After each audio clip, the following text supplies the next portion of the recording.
And ఇంకొకటి ఈ 20 ఇయర్స్లో యూట్రస్ రిమూవ్ చేయడం అనేది ఎలాంటి కాంప్లికేషన్స్కి దారితీస్తుంది? చాలా కాంప్లికేషన్స్ ఉంటాయి. అసలు ఎంతవరకు కరెక్ట్ అంటారు? ఇది ఎంతవరకు ఎలాంటి కాంప్లికేషన్స్కి దారితీస్తూ ఉంటుంది ఈ ప్రాబ్లం అనేది? జనరలీ వీలైనంత వరకు ఈవెన్ గవర్నమెంట్ కూడా చెప్తుంది, మేము బుక్స్లో కూడా చేస్తాం, మేము కూడా అదే పాటిస్తాము.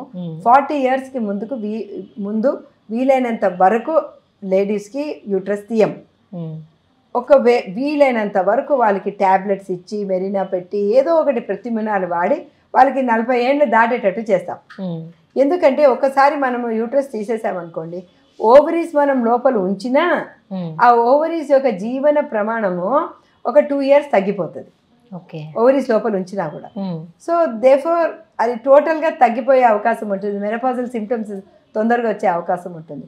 సో అది యూట్రస్ తీసేదానికి వీలైనంత వరకు ఓవరీస్ తీయం. ఎవరికి మెన్సెస్ వస్తూ ఉందో వాళ్ళకి ఓవరీస్ తీయమండి. మెనోపాజ్ వచ్చిన తర్వాత కూడా ఆ ఓవరీస్లో ఉన్న స్ట్రోమా ఇంకొక 10 సంవత్సరాలు పనిచేస్తుంది.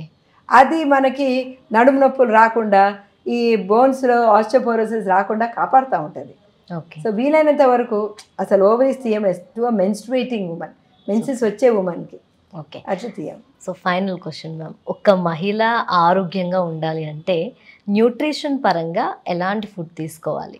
ముఖ్యంగా మనము చూడవలసింది ఏంటంటే మనం ఎంత కార్బోహైడ్రేట్స్ తీసు. సో మనకి ముందే తెలవాలి. ప్రతి ఒక్కరికి అవగాహన ఇంపార్టెంట్ అన్నమాట. స్కూల్స్లోనే మనం నేర్పించాలి పిల్లలకి కార్బోహైడ్రేట్స్ ఏంటి, ఏ పదార్థాల్లో కార్బోహైడ్రేట్స్, ఏ పదార్థాల్లో మనకి ప్రోటీన్స్ అంటే మాంసకృతులు, ఏ పదార్థాల్లో ఫ్యాట్. సో ఇది మనకి ఎలాగ ఉండాలంటే ఒక ప్లేట్ తయారు చేసుకొని మనకి పిల్లలకి చూపించాలన్నమాట. This is known as a food plate. So food ప్లేట్లో మనము చూస్తే వీలైనంత వరకు 40% కార్బోహైడ్రేట్స్ ఉండాలి. కార్బోహైడ్రేట్స్ 40%, ప్రోటీన్ మళ్ళీ ఇంకొక 40%, 30 to 40% ప్రోటీన్స్ ఉండాలి. మిగిలినది ఫ్యాట్. సో ఫ్యాట్ కూడా మనకి కొంచెం అవసరం. ఎందుకంటే మన నర్వ్స్ యొక్క లైనింగ్ అంతా కూడా ఫ్యాట్తోనే తయారవుతుంది. సో ఎప్పుడు కొంచెం ఏజ్తో పాటు మనము ఈ ఫ్యాట్ అవన్నీ తగ్గించేసామనుకోండి, ఆ నర్వ్స్ కూడా దాని కండక్షన్ తక్కువైపోతుంది. అసలే మనం ఈ బ్యాలెన్స్ తగ్గుతున్నాం, దానికి తోడు మన బ్రెయిన్లో నుంచి వచ్చే సిగ్నల్స్ కూడా స్లోగా వస్తుంది, మనం పడతాం. సో ఇవన్నీ కూడా మనకి కొంచెమన్నా we should have certain amount of fat in our food. So ఇది మనం ఫస్ట్ నేర్చుకోవాల్సింది. ఈ కార్బోహైడ్రేట్లో కూడా దెన్ మరీ రిఫైన్డ్ది తీసుకోకూడదు, మరీ తెల్లగా ఉన్న రైస్ తీసుకోకూడదు, మరి మైదా తీసుకోకూడదు. దాంట్లో ఏముంటుందంటే దాంట్లో ఉన్న హస్కు ఏది ఉండదు, తౌడు ఏది ఉండదు కదా. సో ఏమవుతుంది, తొందరగా ఈ కార్బోహైడ్రేట్స్ మనం జీర్ణం చేసేసుకుంటాం. సో ఈ పీక్ లెవెల్స్ ఆఫ్ షుగర్ ఉంటుంది కదా, మనం తినగానే ఒక అరగంట లోపల మన షుగర్ లెవెల్స్ పీక్ అవుతుంది. అదే మనము జ్యూస్ తాగామనుకోండి, వెంటనే మన షుగర్ లెవెల్స్ పీక్ అవుతుంది. అదే మనం పండు తిన్నామనుకోండి, ఆ పండులో ఉన్న పీచు పదార్థాలు అన్నీ మన ఇంటెస్టైన్స్లో ఉండి ఆ దాంట్లో నుంచి వెళ్ళే షుగరు మెల్లగా అబ్జర్వ్ అవుతుంది. అందుకే మన ఫుడ్లో just not only the rice, then దీంతో పాటు మనం చూసామనుకోండి, మనం చపాతీ తిన్నా రైస్ తిన్నా అందులో ఎంత ఉంటుంది, 7 to 9% ప్రోటీన్ ఉంటుంది. అదే మిల్లెట్స్ అంటే జొన్న, సజ్జ, రాగి, సామలు ఇలాంటివన్నీ మనం తీసుకోవాలంటే అందులో 40% ప్రోటీన్ ఉంటుంది. సో మనం ఎలాంటి ఫుడ్ తింటున్నామో, ఇంతకుముందు మన పూర్వీకులు అందరూ కూడా ఎక్కువ ఈ మిల్లెట్స్ తినేవారు, చిరుధాన్యాలు ఎక్కువ తినేవారు. మా మామగారు అయితే జొన్న రొట్టెలే తీసుకునేవారు. సో ఇది ఇప్పుడు రైస్ తీసేదే కాదు అనమాట. ముందు పార్బాయిల్డ్ రైస్ వచ్చేది, అది కొంచెం బెటర్. ఉప్పుడు బియ్యం అనేవాళ్ళు, ఆ ఉప్పుడు బియ్యం మనం ఇడ్లీలలో వేసుకోవడం ఇలాంటివన్నీ చేసేవాళ్ళు. ఇప్పుడు టోటల్ రైసే, అది కూడా ఫుల్ వైట్ రైస్. ఆ white rice, anything white is not good అండి.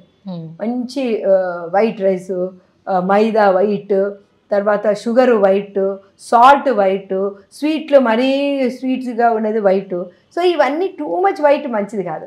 మన ప్లేట్ ఎలా ఉండాలంటే కలర్ఫుల్గా ఉండాలి. ఇట్లా బ్రింజాలు ఉండాలి, గ్రీన్ లీఫీ వెజిటబుల్స్ ఉండాలి, క్యారెట్ ఉండాలి. సో మనం ఇలా సెట్ చేసామనుకోండి plate, it should be so colourful, మనకి టెంప్టింగ్గా ఉండాలన్నమాట అది తినేదానికి.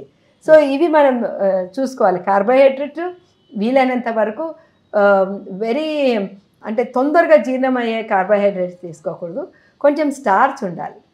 అందుకే స్టార్చ్ ఉన్న బియ్యం, అదే మన వాళ్ళు ఏమంటున్నారంటే ఇప్పుడు బాగా ఈ రైస్ కుక్కర్లో కంటే ఇట్లా వంపి మనం చేస్తున్న దాంట్లో స్టార్చ్ ఎక్కువ ఉంటుంది అనమాట ఆ కార్బోహైడ్రేట్లో.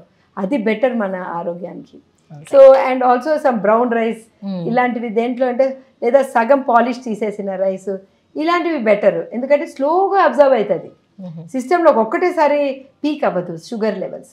సో మనం కార్బోహైడ్రేట్స్, ప్రోటీన్ కూడా అండి, మనం చాలామంది మన దేశంలో ప్రోటీన్ తక్కువ తింటారు. సో ఆ ప్రోటీన్ కార్బోహైడ్రేట్స్ ఏంటంటే మనం తినే కొద్దీ ఆహా హ్యాపీగా అనిపిస్తుంది. సో అది తక్కువ చేసి ప్రోటీన్స్ తీసుకోవాలి. పప్పు దినుసులు, తర్వాత గుడ్డు, పాలు, వీటన్నిటిలో ప్రోటీన్స్ ఉంటుంది. And non vegetarian, so fish is very good. ఇది and any some amount of ghee అది in the form of fat కోసం.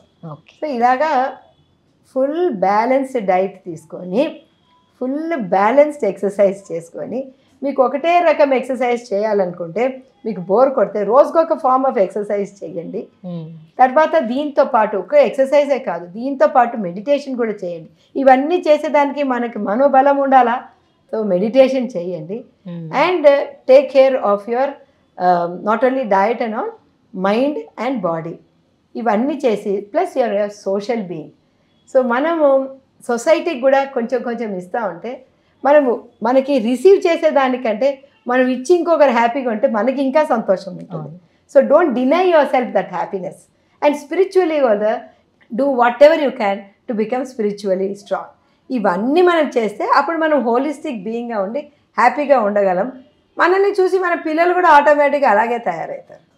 సో నెక్స్ట్ జనరేషన్ అలాగే అవుతుంది. So that is why a lady's role is very, very important in the family. Superb, ma'am. Thank you so much. Welcome, Mama.